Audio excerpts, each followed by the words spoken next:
Hello students, welcome to my YouTube channel school of excellence. मेरा नाम नम्रता त्रिपाठी है और मैं आप लोगों के लिए लेकर आई हूँ क्लास 10th की साइंस का क्विक रिवीजन सीरीज। जैसा कि हम सबको पता है कि हमारे क्लास 10th के बोर्ड एग्जाम्स पास हैं और इसीलिए मैं आप लोगों के लिए क्लास 10th की साइंस के सभी पोर्शन जिसमें फिजिक्स, केमिस्ट्री, बायोलॉजी सारे पोर्शंस के क्विक रिवीजन लेकर आई हूँ। इस क्विक रिवीजन सीरीज में हम चैप्टर वाइज सभी चैप्टर्स के 5 इयर्स के प्रीवियस 5 इयर्स के क्वेश्चन को हम सॉल्व करते हैं। इन क्वेश्चंस में हम कैसे क्वेश्चंस रिपीट हो रहे हैं हमारे एग्जाम में और किस तरीके से क्वेश्चन का क्या पैटर्न है वो भी देखेंगे।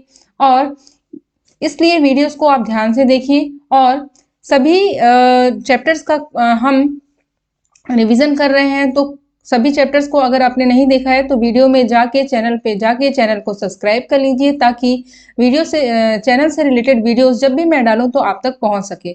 और वीडियोस को ज़्यादा से ज़्यादा लाइक और शेयर भी करिए, सब्सक्राइब भी करिए ताकि जब भी वीडियो डालूं तो आप तक पहुंच सके।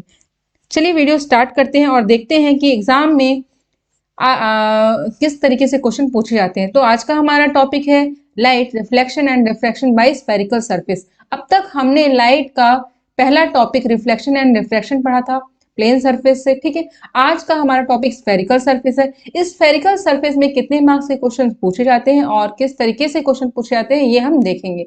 तो चलिए स्टार्ट करते हैं और देखते हैं कि स्फेरिकल सरफेस चैप्टर में किस तरीके से क्वेश्चन पूछे जाते हैं। लास्ट वीडियो में मैंने आपको बताया था कि ये जो चैप्टर है लाइट, ये 2 पार्ट्स में डिवाइडेड है ना। चैप्टर लाइट कितने पार्ट्स में डिवाइडेड है?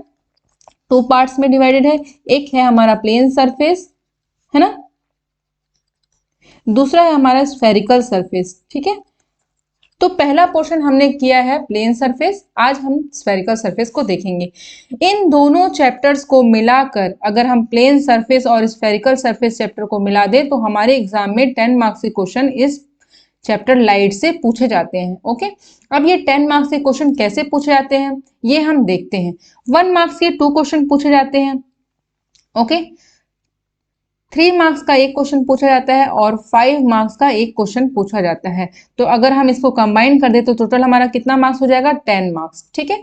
10 मार्क्स में ये जो 5 मार्क्स का क्वेश्चन है ये ऑप्शन में होता है, मतलब और होता है। एक चैप्टर से एक क्वेश्चन और दूसरे चैप्टर से एक क्वेश्चन। इन दोनों क्वेश्चन में हमें सेलेक्ट करना होता है कि हमें जो भी आसान लगे या जो क्वेश्चन का आंसर आपको बन रहा है वो आपको बनाना है। तो इस तरीके से हम इस चैप्टर के क्वेश्चंस को देखते हैं। पहले हम 1 मार्क्स के क्वेश्चन को सॉल्व करेंगे और उसके बाद हम देखेंगे कि 3 मार्क्स के क्वेश्चन कितने क्वेश्चंस पूछे गए हैं और किस टाइप के क्वेश्चन पूछे गए हैं, ठीक है। तो आइए देखते हैं 1 मार्क्स के क्वेश्चन को।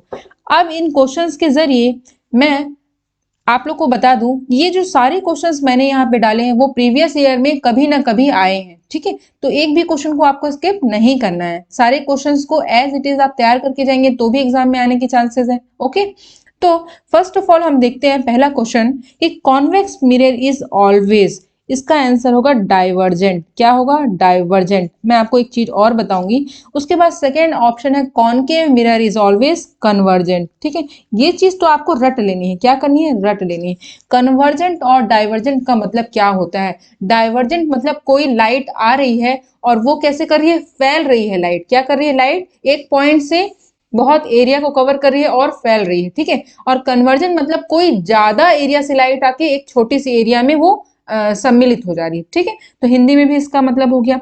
तो कॉन्वेक्स मिरर का अगर पूछे और कॉनकेव मिरर का अगर पूछे तो मैं आपको, है ना, देखो कॉन कॉन, ठीक है, यहाँ पे कॉन्वर्जेंट कॉन्वेक्स मिरर, ठीक है, और कॉनकेव मिरर, किसकी बात हो रही है? मिरर की। चलिए मैं इसको आपको एक ब्लैंक पेज लेकर बताती हूँ, ठीक है। वेट, थोड़ा सा वेट कर लीजिए।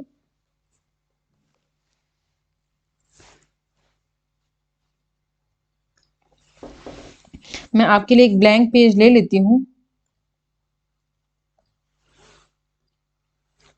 ठीक है।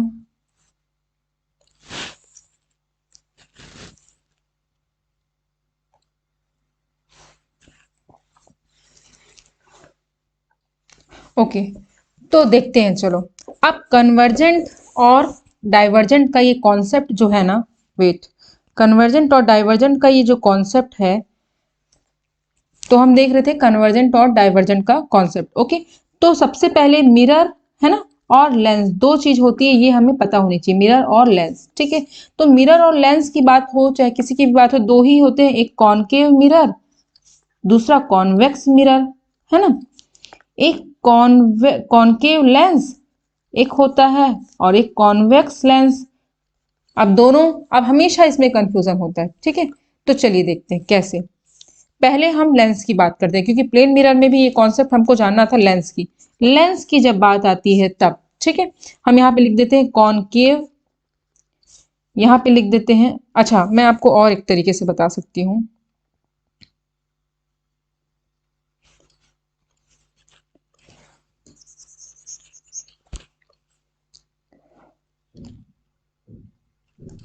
देखो, यहाँ पे हम लिखते हैं लेंस, यहाँ पे हम लिखते हैं कॉनकेव, यहाँ पे हम लिखते हैं कॉन्वेक्स। ठीक है, अब ये हम टेबल बना लिया हमने।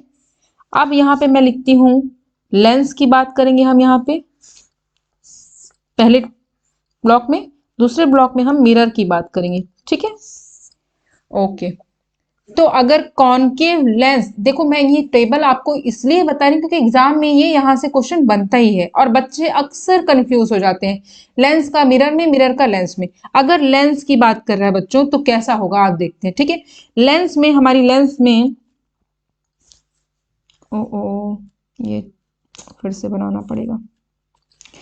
देखो यहाँ पे एक टेबल बनाते हैं, कॉनकेव, यहाँ पे कॉन्वेक्स। ठीक है, तो हम देखते हैं लेंस,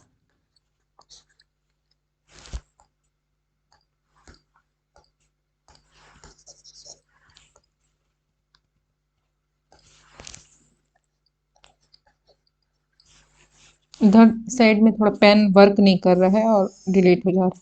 फिर हम देखते हैं मिरर। ठीक है, तो कैसे होगा अभी देखते हैं। अगर एग्जाम में आपको पूछे कॉनकेव लेंस कैसा होता है, तो देखो कॉनकेव लेंस, ठीक है, तो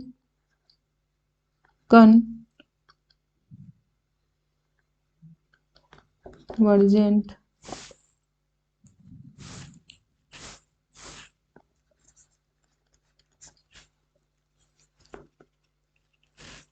और ये mirror, concave mirror always divergent, ये आपको याद रखना है। और कॉन्वेक्स लेंस की अगर बात करें तो डाइवर्जेंट और कन्वर्जेंट।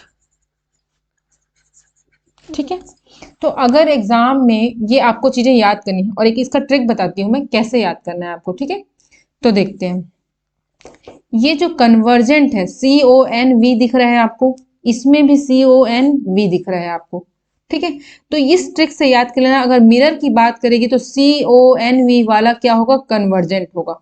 किसकी बात करेगा, अगर मिरर की बात करेगा तो, अगर मिरर की बात किया, किसकी, मिरर की, सबसे पहले आपको मिरर याद रखना है। अगर मिरर की बात करेगा तो CONV वाला क्या हो जाएगा, कन्वर्जेंट। और किसका, अगर आपसे पूछ दिया कॉन्वेक्स मिरर इज ऑलवेज, तो आपको लिखना है कन्वर्जेंट, क्योंकि CONV इसमें भी है और CONV इसमें भी है। अब एक आप याद कर लेंगे तो इसका जस्ट अपोजिट क्या हो जाएगा, ये डाइवर्जेंट हो जाएगा, फिर ये डाइवर्जेंट। ये आपको ऐसे टेबल चार्ट याद कर लेना है, या फिर आप ऐसे याद कर लो, लेंस, मिरर, कॉनकेव, कॉन्वेक्स, ये टेबल ही याद कर लो। ठीक है, ये कन्वर्जेंट, डाइवर्जेंट, डाइवर्जेंट, कन्वर्जेंट ऐसे याद कर लो, कॉनकेव, कॉन्वेक्स ऐसे याद कर लो। आपको बस ये याद रखना है, क्योंकि एग्जाम में कभी कभी लेंस पूछता है, कॉनकेव लेंस कैसा होता है, कॉनकेव मिरर कैसा होता है, या कॉनकेव कॉन्वेक्स लेंस कैसा होता है, कॉन्वेक्स मिरर कैसा होता है। ठीक है, इसलिए मैं इसमें ज्यादा फोकस कर रही हूँ, क्योंकि ये 2 नंबर में क्वेश्चन में, 1 नंबर में क्वेश्चन में आता ही है एग्जाम में।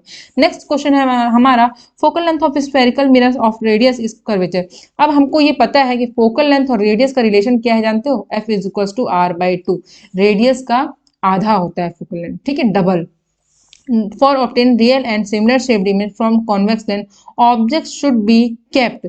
ऑब्जेक्ट कहाँ केप किया जाएगा, ठीक है, सेंटर ऑफ कर्वेचर पे, कहाँ पे, C पे। ठीक है, सेंटर ऑफ कर्वेचर दिख रहा है ना आप लोगों को, सेंटर ऑफ कर्वेचर पे, ठीक है।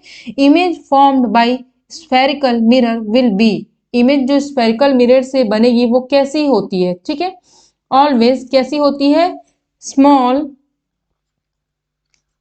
एंड वर्चुअल, ठीक है। ये कुछ क्वेश्चंस एग्जाम में आते हैं। अब देखो, आपने मोतियाबिंद, है ना, निकट दृष्टि दोष या पास दृष्टि दोष या दूर दृष्टि दोष आपने ये पढ़ा ही होगा।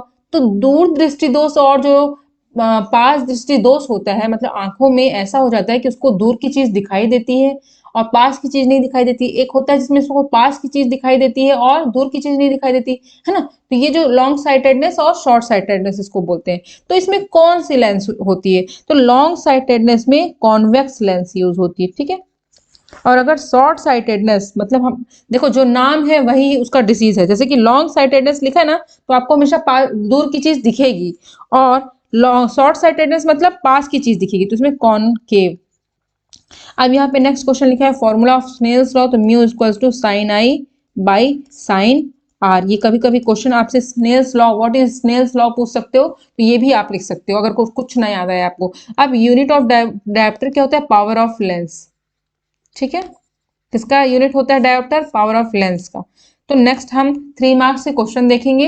इसमें लिखा हुआ है कॉनकेव मिरर और कॉन्वेक्स मिरर के बारे में बताओ। तो अभी मैंने मिरर की बात बताई, जब कॉनकेव मिरर की बात होगी तो ये क्या होगा, डाइवर्जेंट, है ना। चेक कर लेना आप इसको, क्रॉस चेक कर लेना एक बार। और कॉन्वेक्स मिरर कन्वर्जेंट, ठीक है, CONV, ठीक है। तो ये आप चेक कर लीजिएगा।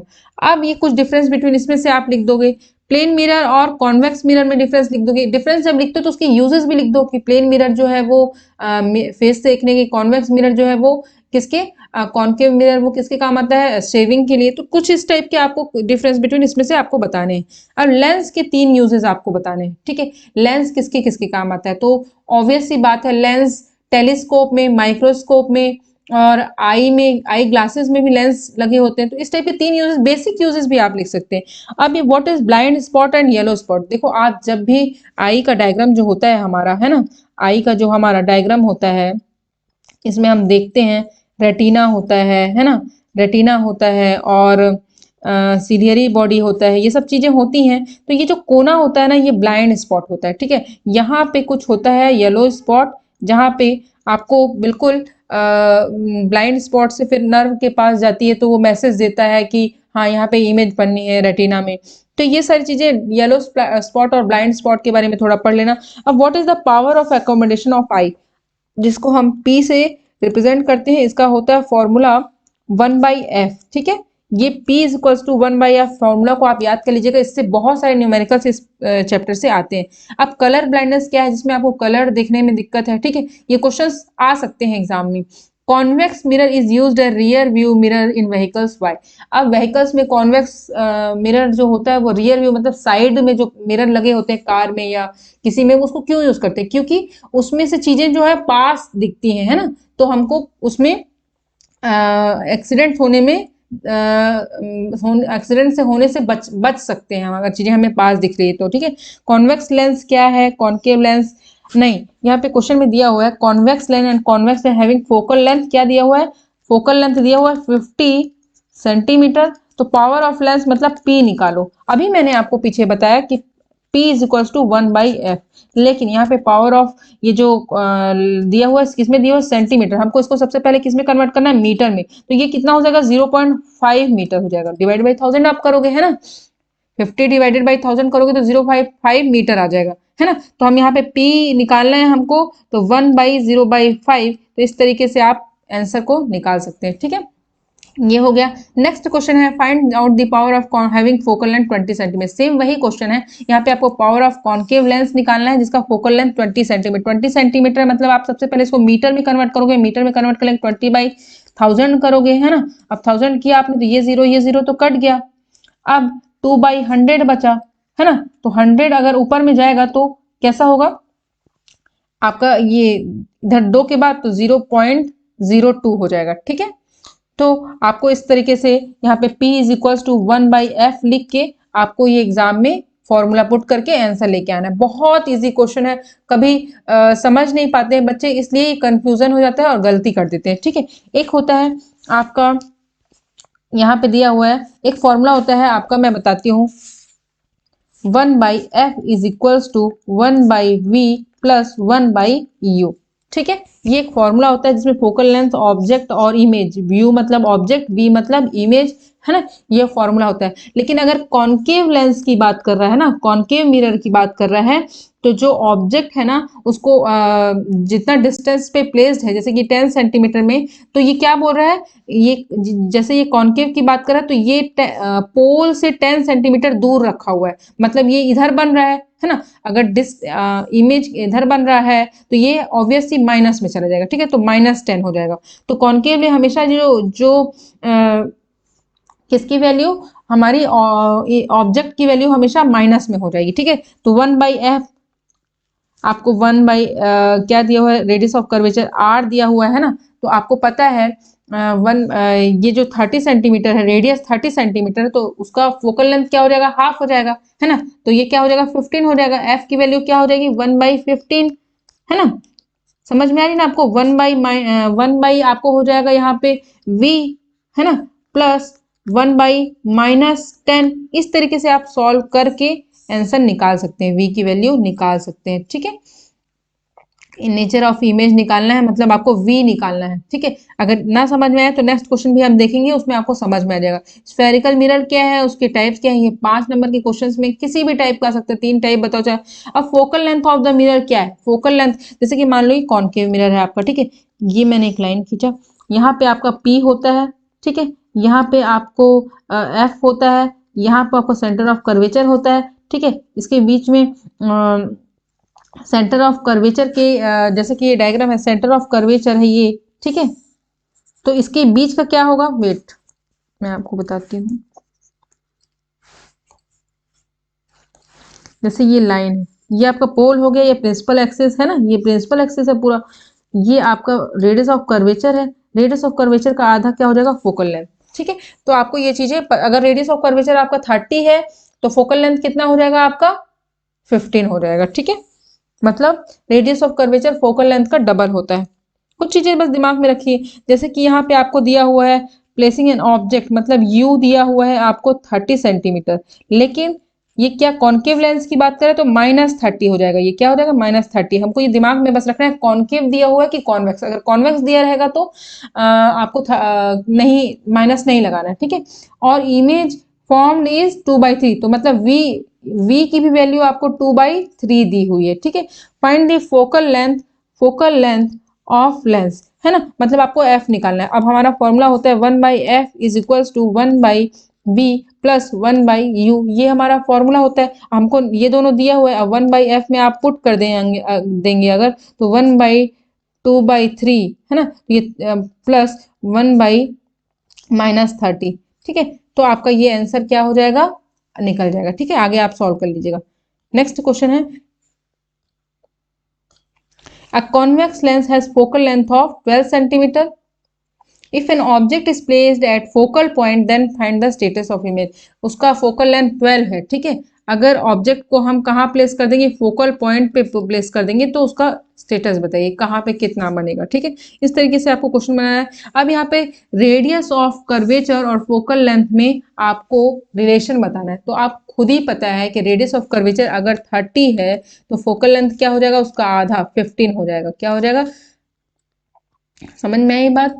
तो f is equals to r/2 ये फॉर्मूला होता है, या फिर 2 into F is equals to r, तो है ना। तो इस तरीके से आप फॉर्मूला को देख सकते हैं। इस तरीके से आपका ये चैप्टर यहाँ पे कंप्लीट होता है। और अभी हमें इस चैप्टर में बेसिकली ये पढ़ना है कि फॉर्मूलाज को याद करने हैं, जैसे 1/f is equals to 1/v plus 1/u, जिसमें v इमेज का साइन है और u ऑब्जेक्ट का साइन है, r रेडियस है, f फोकल लेंथ है। और कॉन्केव मिरर कॉन्वेक्स मिरर में डाइवर्जेंट होता है, कन्वर्जेंट टेबल चार्ट मैंने आपके लिए बनाई है, वो आपको करनी है। ठीक है, तो यहाँ पे ये चैप्टर आपका कंप्लीट होता है। अगर आपने पुराने वीडियोस नहीं देखे हैं तो चैनल पर जाकर सबसे पहले चैनल को सब्सक्राइब कर लीजिए और 1 बाय 1 आपको सारे वीडियोस अपडेट मिलते जाएंगे। आप चैनल पर जाकर देख सकते हैं और इसी तरीके से आप सारे चैप्टर्स की 5 इयर्स की क्वेश्चंस को आराम से इस वीडियोस के जरिए पढ़ सकते हैं। आपको और कहीं इधर उधर भटकने की जरूरत नहीं है। मैंने पूरे 5 इयर्स का क्वेश्चन को समराइज करके यहाँ पे बताया है आप लोगों को। तो आप वीडियोस को देखिए और अपने स्टडीज को और बूस्ट करिए और एग्जाम में इस टाइप के क्वेश्चन पूछे जाएंगे। तो अच्छे से पढ़ाई करिए, ध्यान दीजिए अपनी पढ़ाई पे और क्विक रिवीजन के लिए मैंने तो आपके लिए वीडियोस लाए ही हैं। तो होप आपको वीडियोस अच्छे लग रहे हों और आप वीडियोस को लाइक करिए, शेयर करिए और सब्सक्राइब भी करिए ताकि ज़्यादा से ज़्यादा बच्चों तक की वीडियोस पहुंच सके और उनके लिए हेल्पफुल हो सके। Thank you.